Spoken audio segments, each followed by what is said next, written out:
Hello dear student, welcome. तो MCom student तुम्हारे लिए आ गया मैं कॉर्पोरेट फाइनेंशियल अकाउंट। सबसे खतरनाक अकाउंट है और तुम लोग इसमें क्या सीख रहे हैं अभी? कंसोलिडेटेड फाइनेंशियल स्टेटमेंट, जो सबसे खतरनाक सम होता है।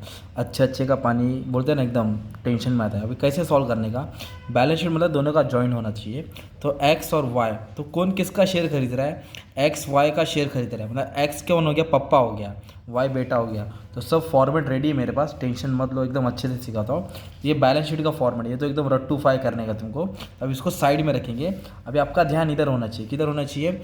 सबसे पहले देखेंगे अपन होल्डिंग रेशियो निकालेंगे।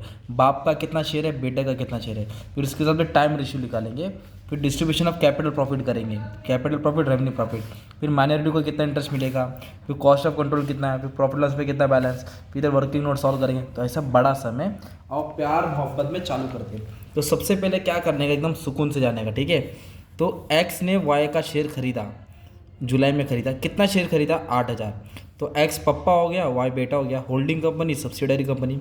तो वाई के पास ना 1,00,000 रुपया है और एक शेयर 10 का है। मतलब वाई के पास टोटल 10,000 शेयर है। वाई के पास कितना शेयर है? 10,000। तो टोटल शेयर कितना है? 10,000 ना। वाई के पास टोटल शेयर कितना है? 10,000। जिसमें से एक्स कौन है? Holding company. एक्स कौन है? Holding company. और वाई कौन है? Subsidiary company. तो इसके लिए मैं एस और एक्स लिख दिया तुमको शॉर्टकट समझाने के लिए। तो एक्स ने कितना शेयर खरीदा? 8,000 शेयर खरीदा। तो इसने 8,000 शेयर खरीदा, राइट। तो फिर टोटल 10,000 में से 8,000 शेयर किसका है? होल्डिंग का है, राइट। तो फिर 2,000 शेयर किसका हो जाएगा? सब्सिडरी कंपनी, मतलब वाई का हो जाएगा। तो इसका रेशियो निकालेंगे। तो 0 0 कैंसिल हो जाएगा। तो क्या बच रहा है इधर? 8 बच रहा है और 2 बच रहा है ना। तो 8 और 2 को क्या बोल सकते हैं आप लोग? 4:1। तो ये तुम्हारा है होल्डिंग रेशियो 4:1, मतलब 4/5 1/5। तो एक का 4/5 आया, एक का 1/5। तो ये तुम्हारा होल्डिंग रेशियो आ जाएगा। किससे? नंबर ऑफ शेयर से। 10,000 में से 8,000 शेयर एक्स का और वाई का 2,000 शेयर। ओके, ये 15 रुपये कुछ काम का नहीं, मार्केट प्राइस है। अभी अपन टाइम रेशियो निकालेंगे। तो ईयर एंड कभी होता है? मार्च में होता है कि दिसंबर में? इधर बोला ईयर एंड मार्च में हो रहा है, क्या दिसंबर बोला है। और इन लोगों ने इन्वेस्टमेंट कभी किया? जुलाई में किया। तो जुलाई, अगस्त, सितंबर, अक्टूबर, नवंबर, दिसंबर, मतलब 6 महीने के बाद। तो फिर 6 महीना पहला और 6 महीना बाद, तो उसको प्री बोलते हैं, प्री इन्वेस्टमेंट। इसको पोस्ट बोलते हैं। तो इसको सॉल्व करेंगे तो 1:1 हो जाएगा। तो टाइम रेशियो तुम्हारा क्या हो गया? 1:1। मतलब टाइम रेशियो तुम्हारा इक्वल हो गया। टाइम रेशियो तुम्हारा क्या हो गया? इक्वल हो गया, ठीक है। अगर करे कभी ऐसा रहता है, दिसंबर है, मान लो इन लोगों ने इन्वेस्टमेंट 1 अक्टूबर किया, तो अक्टूबर, नवंबर, दिसंबर 3 महीना। तो इधर 9 महीना आता है, इधर 3 महीना आता। तो 9:3 3:1 आता। तो सबसे पहले अपन ने क्या किया मालूम है क्या? होल्डिंग रेशियो निकाला, दैट इज़ 4:1 आया। फिर टाइम रेशियो निकाला 1:1। फिर सबसे पहले तुम्हारा क्या कैलकुलेशन होगा? Distribution of capital profit and revenue profit. इधर कैपिटल प्रॉफिट को सॉल्व और रेवेन्यू प्रॉफिट को सॉल्व करेंगे। तो कैसे सॉल्व करना है? इधर किसका लेने का है? एक्स का लेने का है, सब्सिडरी का लेने का है। तो कैसे लेंगे? पप्पा का नहीं लेने का है, सॉरी एक्स नहीं, वाई का लेने का, बेटा का लेने का है। मतलब पप्पा का नहीं लेने का, बेटा का लेने का, राइट। तो बेटे के पास जनरल रिजर्व 40,000 है, मतलब पिछले साल का जमा किया पैसा। Profit and loss opening balance ये भी पिछले साल का है। और ये करंट ईयर का है, देखो ना, फॉर द ईयर। तो 2 लास्ट ईयर का है और ये करंट ईयर का है। तो जो लास्ट ईयर का रहता है ना, लास्ट ईयर का, वो किधर आएगा तुम्हारा? Capital profit. लास्ट ईयर का कैपिटल प्रॉफिट आएगा। कितना है लास्ट ईयर का? 40 और 15। इधर लिखेंगे 40,000, इधर लिखेंगे 15,000, सिंपल। और जो करंट ईयर का है ना, करंट ईयर का कितना है? 40,000। उसको टाइम रेशियो में बांटेंगे। किस में बांटेंगे? Time ratio. What is time ratio? 1:1, मतलब आधा आधा। तो कितना है भाई? 40,000। तो 40 का आधा कितना हो गया? 20,000 इधर आएगा और 20,000 इधर आएगा। So simple. तो लास्ट ईयर को नहीं बांटने का, करंट ईयर को बांटने का। कौन से रेशियो में? टाइम रेशियो में। कौन से रेशियो में? टाइम। इधर लिख दो TR। होप सो तुमको फॉर्मेट अच्छा लगा रहेगा, राइट। बहुत मेहनत से बनाया, दिमाग लगा के बनाया भाई, ताकि बच्चे लोगों को ईजी हो जाए। अब इसको ऐड करेंगे अपन। तो कितना हो जाएगा? मानिए 55, 55 पे 20, 65, 75। तो ये टोटल प्रॉफिट 75,000 हो गया और ये टोटल प्रॉफिट 20,000 हो गया, राइट। तो ये क्या हो गया? तुम्हारा टोटल प्रॉफिट है, राइट। टोटल प्रॉफिट हो गया ना। अभी इसको भी बांटना पड़ेगा। जो टोटल प्रॉफिट है ना, तो होल्डिंग को बांटेंगे, सब्सिडरी को बांटेंगे। तो होल्डिंग मतलब बाप और सब्सिडरी मतलब बेटा। तो बाप को नहीं एक्स, बेटा को नहीं वाई। तो बाप को रेशियो कितना मिलेगा? 4 और बेटे को कितना? 1। तो टोटल प्रॉफिट को होल्डिंग रेशियो में बांटेंगे। कौन से रेशियो में? होल्डिंग। तो कितना होल्डिंग रेशियो है? 4:, मतलब 4:1, मतलब 4/5 1/5, 4/5 और 1/5। तो 75,000 को क्या करेंगे? Into 4 divide by 5। तो कैसे करेंगे? 75,000 इंटू 4 डिवाइड बाई 5, तो आया 60,000। तो 75,000 जो टोटल प्रॉफिट है, मतलब जो टोटल रिजर्व है, क्या बोल सकते हैं, टोटल जो रिजर्व है इसमें से बाप को मिलेगा 60,000। तो अब बेटे को कितना मिलेगा, 75 में से 60 गया तो 15,000 किसको मिलेगा, बेटे को मिलेगा। बेटे को माइनॉरिटी बोलते हैं, बाप को मेजोरिटी बोलते हैं। सेम 20,000 को भी बांटेंगे 4/5 और 1/5। तो 20,000 को जब तुम लोग 4/5 1/5 में बांटेंगे तो इसको 16 मिलेगा। 16 किसको मिलेगा, बाप को मिलेगा। और बेटों को कितना मिलेगा, 4,000 मिलेगा। तो ये 20,000 का 4/5 और 4,000 20,000 का 1/5। तो ये तुम्हारा हो गया distribution of capital profit, revenue profit, simple. फिर इसके बाद अपन क्या निकालेंगे, माइनॉरिटी इंटरेस्ट। माइनॉरिटी का मतलब आपको किसके एंगल से देखने का है, बेटा। ओके, तो बेटे का कितना हिस्सा है, राइट। तो बेटे के पास शेयर्स कितना वो देखने का है। तो टोटल शेयर्स कितना था, 10,000 था। बाप ने 8,000 इन्वेस्ट किया ना, तो बेटे का कितना शेयर है, 2,000। बेटे का कितना शेयर है, 2,000 शेयर से। तो इधर लिखने का 2,000 शेयर से और फेस वैल्यू से मल्टीप्लाई करेंगे। फेस वैल्यू कितना है, 10, मतलब इसके पास शेयर कैपिटल 20,000 का है। माइनॉरिटी के पास कितना शेयर है, 2,000, और फेस वैल्यू से मल्टीप्लाई किया तो 20,000 का शेयर हो गया। और इधर दोनों लेने का, कैपिटल भी लेना है, रेवेन्यू भी लेना है। कैपिटल भी लेना है, रेवेन्यू भी लेना है। तो कैपिटल रेवेन्यू मतलब लास्ट के दो दिख रहे हैं, लास्ट के दो, वो दोनों आएगा, ठीक है। लास्ट के दो मतलब 15,000 भी आएगा, 4,000 भी आएगा। तो इधर ऐड करो 15,000, इधर ऐड करो 4,000। अब ये सबको ऐड कर लेंगे ना, तुमको 39,000 मिलेगा। क्या, कितना मिलेगा, 39। ये किसका इंटरेस्ट हो गया, माइनॉरिटी का इंटरेस्ट। किसका इंटरेस्ट हो गया, माइनॉरिटी। तो तुम लोग को जो बैलेंस शीट बनेगा ना बच्चों लोग, बैलेंस शीट, इधर शेयर कैपिटल, इक्विटी शेयर, इधर जमा किया पैसा, ये क्या पढ़ो, माइनॉरिटी इंटरेस्ट। तुरंत ये उठा के इधर डाल देने का, माइनॉरिटी इंटरेस्ट कितना डालने का, 39,000। ये उठा के इधर डाल दिया। एक नंबर, समझा माइनॉरिटी इंटरेस्ट कैसा आया। बच्चे का शेयर लिया 2,000 और 10 का फेस वैल्यू होता है, और ये दोनों लेने का नीचे का कैपिटल प्रॉफिट, ठीक है। अभी बाप ने जितना इन्वेस्टमेंट किया है, बाप ने जो इन्वेस्टमेंट किया है, अभी उसकी हम लोग वैल्यू निकालेंगे। क्या निकालेंगे, वैल्यू, कि उसने इन्वेस्टमेंट किया, उसका फ़ायदा हुआ कि नुकसान हुआ। तो ये किसके एंगल से देखेंगे, बाप के एंगल से। बाप बोले तो कौन है, एक्स। ओके, तो बाप के पास कितना शेयर है, 8,000 शेयर है। तो इधर लिखेंगे, है ना। तो ये इन्वेस्टमेंट है, तो इन्वेस्टमेंट का वैल्यू ना टेबल में दिया रहेगा। ओके, इन्वेस्टमेंट का वैल्यू आपको कहाँ दिया रहेगा, क्वेश्चन में दिया रहेगा, तो आप देख सकते हैं। तो बाप ने 1,20,000 का शेयर्स खरीदा, इन्वेस्टमेंट दिया ना, ये वाला वैल्यू लेने का, बुक वैल्यू। तो कितना रुपया इन्वेस्ट किया, 1,20,000। तो 1,20,000 को इधर बाहर लिख दिया। ये कौन सी वैल्यू है, बुक वैल्यू, ठीक है। ये तुमको गिवन रहेगा क्वेश्चन में, या एडजस्टमेंट में दिया रहेगा। और बाप ने कितना रुपया इन्वेस्ट किया था, 8,000 शेयर खरीदा था। अभी दोनों माइनस होगा, 8,000 शेयर खरीदा था, एक शेयर 10 का था, मतलब उसके पास 80,000 का शेयर था। ओके, और कॉस्ट ऑफ कंट्रोल में आपको ना कैपिटल प्रॉफिट लेना है, किसका, होल्डिंग कंपनी का। तो ये दिख रहा है आपके, कैपिटल प्रॉफिट दिख रहा है। ये किसका है, माइनॉरिटी का है। ये किसका है, माइनॉरिटी का है। दिख रहा है ना, होल्डिंग कंपनी का कितना है, 60,000, ये लेने का है। देखो ये दो है ना, दोनों माइनॉरिटी, ये दो कैपिटल रेवेन्यू, ये माइनॉरिटी का था, वो इधर डाल दिया। ये दोनों माइनॉरिटी का था, इधर डाल दिया। और ये capital profit cost of control में आएगा, कितना है, 60,000। और ये दोनों क्या आएगा, माइनस होएगा। क्या होएगा, माइनस। मतलब क्या है, सुनो, 1,20,000 अपन ने इन्वेस्ट किया, ठीक है। अपन ने कितना थी, 1,20,000, पर उसकी वैल्यू कितनी थी, 80,000 माइनस 60,000। तो हमने क्या किया, 20,000 कम दिया है, तो अपना 20,000 फ़ायदा हो गया। तो इसका बोलेंगे कैपिटल रिजर्व। अगर आंसर माइनस में आता है तो उसको बोलेंगे कैपिटल रिजर्व। क्या बोलेंगे, कैपिटल रिजर्व। अगर आंसर प्लस में आएगा तो गुडविल होएगा। मतलब 1,20,000, मतलब ये दोनों को ऐड करेगा ना, 1,40,000 आता है। मतलब 1,40,000 का था, अपन ने 1,20,000 ही दिया, मतलब कम दिया ना, तो 20,000 फ़ायदा हो गया। मान लो अगर ये वैल्यू रहता 1,00,000 और अपन ने दिया 1,20,000, मतलब 20,000 ज़्यादा दिया, तो 20,000 गुडविल होता उसका। तो इस तरह तुम्हारा कैपिटल प्रॉफिट आएगा। कॉस्ट ऑफ कंट्रोल है, कॉस्ट ऑफ कंट्रोल में कैपिटल प्रॉफिट लेना है, सिंपल, एक नंबर। ओके, अभी तुमको ना एक चीज़ बताता हूँ, रिजर्व सरप्लस का कैलकुलेशन बाद में करते हैं, अभी पहला थोड़ा बहुत सॉल्व करते हैं, क्या करना है, कैसे करना है, क्योंकि कंसोलिडेट करना है ना बैलेंस शीट। कंसोलिडेट का मतलब होता है जॉइंट करना होता है, कंसोलिडेट मतलब जॉइंट करना होता है। तो बेसिक से स्टार्ट करता हूँ। तो इनके पास देखो कैश है क्या, कैश नहीं है, तो कैश नहीं है तो इधर डैश मार देंगे। कैश एंड कैश इक्विवेलेंट में आएगा कैश बैलेंस और बैंक बैलेंस, ठीक है। ट्रेड रिसीवेबल में आएगा डेटर, इन्वेंट्री में आएगा स्टॉक। ये फिक्स एसेट है, क्या है, फिक्स एसेट है।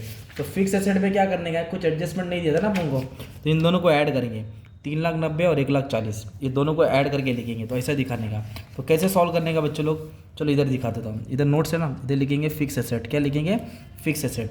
तो कितना दिया था फिक्स एसेट, मालूम है क्या, फिक्स एसेट कितना दिया है 390 140, इधर लिखेंगे 390, इधर लिखेंगे 140, तो उसको ऐड करेंगे तो 5,30,000 आएगा। कितना आएगा 5,30,000। ये टोटल इधर डालने का फिक्स एसेट में, और टेंजिबल में आएगा, किधर आएगा टेंजिबल में, कितना आएगा 5,30,000, 5,30,000, ठीक है। और इन्वेस्टमेंट नहीं आएगा क्योंकि उन्होंने खरीद लिया। पर डेटर और क्रेडिटर पे एडजस्टमेंट बोला है, देखो ना इधर बोला है creditor include 1,000 due to X, मतलब जो क्रेडिटर है ना 10,000 इंक्लूड है एक्स का, तो इसको बोलते हैं mutual dues, inter group transaction बोलते हैं, आपसी लेन देन बोलते हैं। तो इसको कैसे सॉल्व करेंगे, तो इधर वर्किंग नोट में सॉल्व करता हूँ, ठीक है। तो इधर ले लेता हूँ, इधर पहले क्रेडिटर सॉल्व करता हूँ और इधर नीचे क्या सॉल्व करता हूँ डेटर सॉल्व करता हूँ। पहले क्या कर लो, दोनों का क्रेडिटर्स ऐड कर लो, दोनों का क्रेडिटर्स ऐड कर लो। कितना है क्रेडिटर 40 और 20। अगर मान लो ये एडजस्टमेंट नहीं रहता तो 40 और 20 60 होता है, वो 60 डायरेक्ट ट्रेड पेबल में डालना पड़ता है, पर इधर एडजस्टमेंट तो लिखना पड़ेगा 40 20, तो इधर लिख दिया 60,000। ओके, अभी एडजस्टमेंट सॉल्व नहीं किया, सॉल्व करके बताता हूँ। और डेटर्स का कितना दिया है 70 50, तो इधर लिखेंगे 70 और 50, तो ऐड करके कितना हो जाएगा 1,20,000, कितना हो जाएगा 1,20,000। अभी इसको ऐसे क्यों लिखा, क्योंकि इधर एडजस्टमेंट बोला है, तो आपसी लेन देन कभी भी क्रेडिटर आया या बिल्स पेबल आया तो दोनों जगह क्या करना है आपको माइनस करना है, दोनों जगह क्या करना है माइनस। तो कितना इंक्लूड है 10,000, ये टोटल से क्या करेंगे 10,000 माइनस कर लेंगे, राइट। तो क्या लिखेंगे माइनस करके म्यूचुअल ड्यूज, इधर लिख देंगे म्यूचुअल ड्यूज मतलब आपसी लेन देन। तो इधर 10,000 क्या कर देंगे कम कर देंगे, ये 50,000 आ जाएगा। इधर भी क्या कर देंगे सेम 10,000 क्या कर देंगे कम कर देंगे, तो कितना आ जाएगा 1,10,000 आ जाएगा, 1,10,000 आ जाएगा। तो ये 50,000 किसका बैलेंस है क्रेडिटर का, 50,000 किसका बैलेंस है क्रेडिटर का, राइट। तो एक सेकंड ना, तो 50,000 किसका है अपना क्रेडिटर का है ना।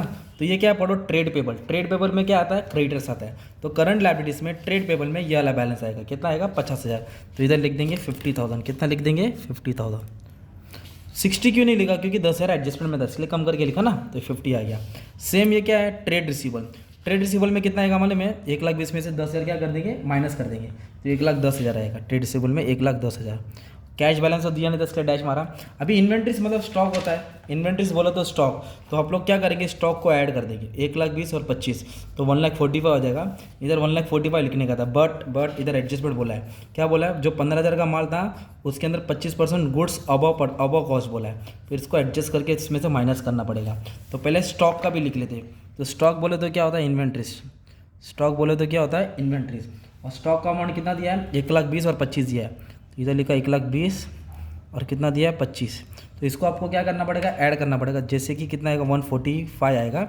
अभी जो भी अनरियलाइज प्रॉफिट होगा उसको माइनस करना पड़ेगा, क्योंकि उन्होंने क्या बोला है अबव 25% कॉस्ट बोला है, तो ये अपने को सॉल्व करके निकालना पड़ेगा। तो इसका कैलकुलेशन यहाँ करा देता, ठीक है। तो आ जाओ, तो क्या बोला है स्टॉक के अंदर कितना वैल्यू था 15,000, तो उसको ऐसे लिखेंगे स्टॉक लिखेंगे कितना वैल्यू था 15,000, ठीक है। इधर बोला है अबव बोला है मतलब ऐड करना है, ओके, और क्रॉस मल्टीप्लाई करना है। बेचा कितना अबव, तो ये क्या करना पड़ेगा एक 100 ऊपर डालना पड़ेगा और एक 100 नीचे डालना पड़ेगा। कितना परसेंट अबव बोला है 25%, तो इधर 25% ऐड करने का। अगर 30% अबव बोला है तो नीचे 130 आएगा, 10% अबव बोला तो 110 आएगा, ठीक है। और 10% बिलो बोला तो नीचे 90 आ जाएगा, बिलो बोला तो माइनस करेंगे। तो ये हो गया 1,15,125, तो कितना हो गया मतलब इंटू 100 डिवाइड बाय 125, तो कितना आया 12,000 आया। मतलब जो 15,000 का मार था ना उसकी एक्चुअल वैल्यू कितनी थी 12,000 थी, तो एक्स्ट्रा वैल्यू कितना निकला 3,000, दोनों को माइनस करो, एक्स्ट्रा वैल्यू कितना निकला 3,000। ये 3,000 को क्या करेंगे अपन माइनस करेंगे, ये 3,000 को माइनस करेंगे, तो इधर आएगा 1,42,000, कितना आएगा 1,42,000। तो वो 1,42,000 तुम्हारा किधर आ जाएगा स्टॉक में आ जाएगा, क्योंकि ये इन्वेंट्रीज है ना, इन्वेंट्रीज बोले तो स्टॉक होता है। इधर आ जाएगा 1,42,000, सिंपल एक नंबर। अभी मैंने प्रॉफिट एंड लॉस, ठीक है।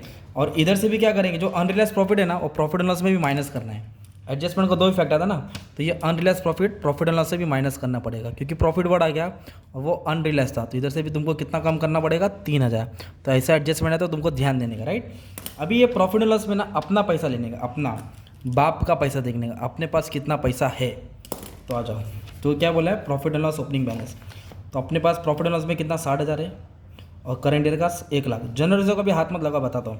प्रॉफिट एंड लॉस में कितना है 60,000 और करंट ईयर का 1,00,000, तो इधर लिखेंगे ओपनिंग बैलेंस में 60,000 है और करंट ईयर का 1,00,000, तो टोटल मेरे पास कितना 1,60,000 है। उसमें तो 3,000 क्या करूँगा मैं माइनस करूँगा, तो मेरे को कितना बना 1,57,000। किस में बचा प्रॉफिट एंड लॉस में। तो अभी और किसका वर्किंग नोट बनेगा रिजर्व एंड सरप्लस, मतलब इधर क्या पैसा आएगा रिजर्व एंड सरप्लस में क्या पैसा आएगा ना। तो रिजर्व एंड सरप्लस में क्या क्या आएगा मालूम है क्या, रिजर्व एंड सरप्लस में क्या आएगा मालूम है क्या बच्चे लोग, जनरल रिजर्व आएगा, प्रॉफिट एंड लॉस आएगा और कैपिटल रिजर्व आएगा, क्योंकि अपने को भी इधर कैपिटल रिजर्व भी मिला ना। तो जनरल रिजर्व कितना है अपने पास 1,00,000, जनरल रिजर्व कितना अपने पास देखो ना, जनरल रिजर्व कितना है अपना लेने का, उसका खत्म हो गया सब, अपना कितना है 1,00,000, तो जनरल रिजर्व में कितना आ जाएगा 1,00,000 लिखा सिंपल। प्रॉफिट एंड लॉस में कितना आया ना सॉल्व करके कितना आया 1,57,000, प्रॉफिट एंड लॉस में कितना है 1,57,000। और ये क्या है कैपिटल रिजर्व, देखो ना अपन ने इधर इन्वेस्टमेंट का कंट्रोल निकाला था, इधर गुडविल आता ना, अगर गुडविल तो इनटेंजिबल में डालते हैं, गुडविल आता तो इनटेंजिबल में, तो अपने को इधर क्या मिला है कैपिटल रिजर्व मिला, क्या मिला है कैपिटल रिजर्व। तो कैपिटल रिजर्व कितना मिला है 20,000, कैपिटल रिजर्व कितना मिला है 20,000, इधर 20,000 आ जाएगा, कितना आ जाएगा इधर 20,000, ठीक है। तो कुछ मिस्टेक किया क्या अपन ने चेक करता रुको, हाँ रिजर्व सरप्लस ये आया और जनरल रिजर्व। अभी एक चीज़ और लिखने भूल गया था इसमें, क्या लिखना भूल गया मालूम है रेवेन्यू प्रॉफिट। अपना रेवेन्यू प्रॉफिट कितना है देखो, होल्डिंग कंपनी का रेवेन्यू प्रॉफिट कितना है 16,000, ये लिखना भूल गया था, तो ये भी इसमें ऐड करना पड़ता है। किधर ऐड करना पड़ता है इधर ऐड करना पड़ता है, इधर ऐड नहीं किया तो एक काम करता इधर 16,000 ऐड कर लेता हूँ, ठीक है। रेवेन्यू प्रॉफिट नहीं लिया ना यार, क्योंकि ये जो दो रेड वाला था माइनॉरिटी में गया और जो कैपिटल प्रॉफिट था कॉस्ट ऑफ कंट्रोल में गया, तो ये रेवेन्यू प्रॉफिट है ना, तो ये भी अपना ही हिस्सा है प्रॉफिट एंड लॉस में, तो इधर 16,000 क्या हो जाएगा ऐड हो जाएगा, ठीक है।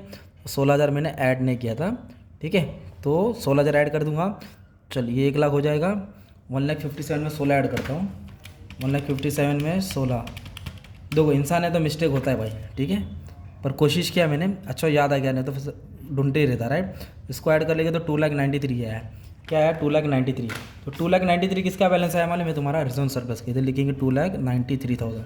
तो शेयर कैपिटल में क्या आएगा, शेयर कैपिटल में तुम्हारा ये आएगा अपना बाप का आएगा, बेटे का तो खत्म हो गया ना, 4,00,000 आएगा डायरेक्ट, किसका आएगा 4,00,000, ये 4,00,000 इधर डालने का था, किसका आएगा बाप का आएगा, ठीक है। अब इसको अपन देखेंगे सब पोस्टिंग बराबर किया कि नहीं किया राइट। तो आ जाओ, तो इक्विटी शेयर कैपिटल में 4,00,000 लिखा, जनरल रिजर्व सरप्लस सॉल्व किया, क्रेडिटर को दोनों में से ऐड करके म्यूचुअल डिस माइनस किया, फिक्स एसेट का टोटल लिया, इन्वेस्टमेंट सब खत्म हो जाता है, दोनों को ऐड किया माइनस किया, स्टॉक में अनरियलाइज प्रॉफिट था माइनस किया, ठीक है। तो ये 4,00,000 हो गया, 2,93,000 हो गया, ठीक है, और माइनर इंटरेस्ट 39 हो गया, ये 50 हो गया, तो इसका टैली है 7,82,000, कितना है 7,82,000, ये लाइबिलिटीज़ हो गया। एसेट्स का भी टोटल ले लेंगे तो ये 5,30,000 है, ओके, 1,42,000 1,10,000, तो ये भी है ना 1,42,000 और 1,10,000, तो इसका भी आ गया 7,82,000, कितना आ गया 7,82,000, मतलब ये टोटल आ गया, मतलब हम लोग जीत गए। तो अच्छा खासा मैंने तुम्हारे लिए सम सॉल्व कर दिया बच्चे लोग, अभी तुम्हारा काम है अच्छे से प्रैक्टिस कर लो, ठीक है। तो जो भी मसला है जो भी डाउट है तुम लोग पूछ सकते हो, तो टेंशन मतलब एकदम अच्छे से हो जाएगा, ठीक है। तो बस दुआ में याद रखना, thank you very much and all the best for your exam, ठीक है। Thank you, love you all.